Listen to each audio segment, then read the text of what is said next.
Just when I thought things couldn't get any more bullish for Bitcoin in the crypto industry, they got more bullish.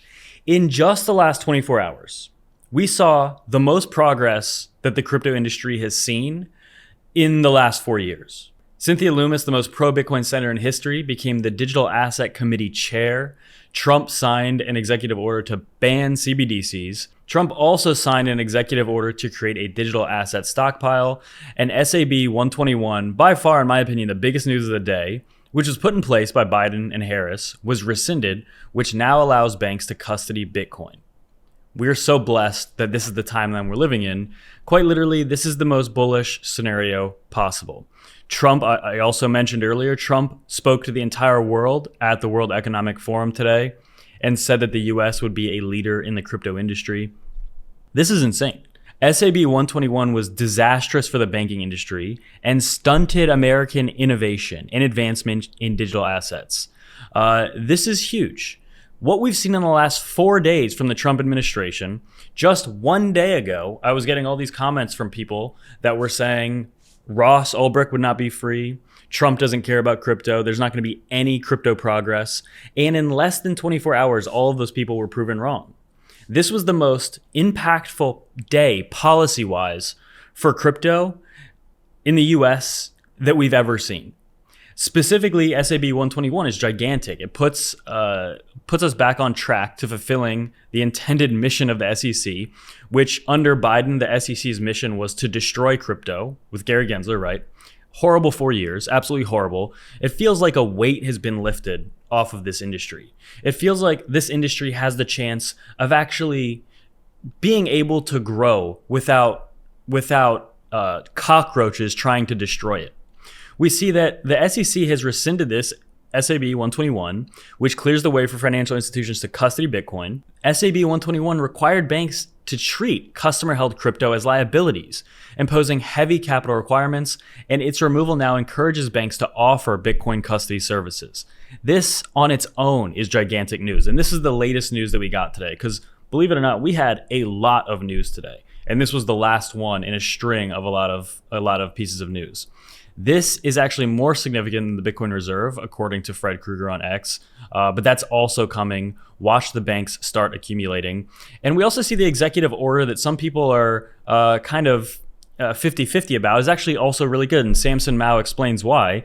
The executive order here is great. It doesn't mention Bitcoin specifically, but Bitcoin is inevitable, and the clear wins are protections on the freedoms to transact, mine, hold, and develop software, while nuking CBDCs, which was a horrible threat to the industry. That's really all we needed. That's all that was really needed. So even though this was not a Bitcoin Strategic Reserve announcement, do not miss out on how important this was, right? I think people are just like only focused on the Bitcoin Strategic Reserve, which, by the way, Cynthia Lummis, who is now the head of the Digital Asset Committee, is going to urgently try to get that passed, right? So this is we're attacking this from all angles, and the industry is closer to flourishing than ever before, even though the price isn't pumping right now, which in my opinion is irrelevant at this very moment. This is foundational, insane news. Michael Saylor even actually saying the crypto renaissance has officially begun, which is interesting because Michael Saylor is not really pro-crypto, he's pro-Bitcoin. So hearing him say the crypto renaissance, what does that mean? Well, as I said over the last few days, I personally think, actually this is objectively the fact, the Trump administration is pro-crypto. Whether you like it or not, I'm not asking you to share your opinion, and I'm not sharing my opinion. All I'm saying is they are pro-crypto, so it's very likely we are going to see pro-crypto regulation, not just pro-Bitcoin regulation, okay? So keep that in mind. We see that crypto is likely to go into these are the cryptos likely to go into Trump's US crypto stockpile. We have Bitcoin, ETH, Solana, Chainlink, Cardano, potentially more, right? And if we look at TechDev's just chart real quick and getting away from all the insane fundamental news we saw today, we're about to hit the inflection point. I truly don't believe this cycle has actually even started yet. In terms of normally I wouldn't say that if we look at the cycle. In terms of where we are, I would say, oh, actually, We have started.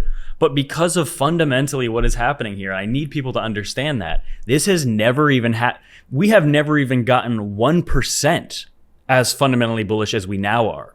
This is a fundamental change to the entire landscape. And I don't care at all what the price is doing right now. This is laying the groundwork for the most bullish, explosive bull run that has ever occurred. So you need to understand that. This is a huge thing. This could very well be the most productive first week of any presidency in American history. Easily. Haters are extremely silent right now because I think even they are realizing that the correct candidate won.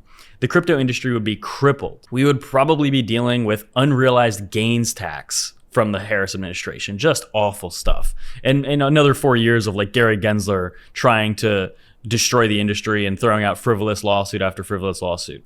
This is so bullish. This is probably, in my opinion, the most bullish single day we have ever had for the industry in terms of a complete flip, right? This is honestly insane. And this news on its own, I simply don't know what to say other than this is extremely bullish.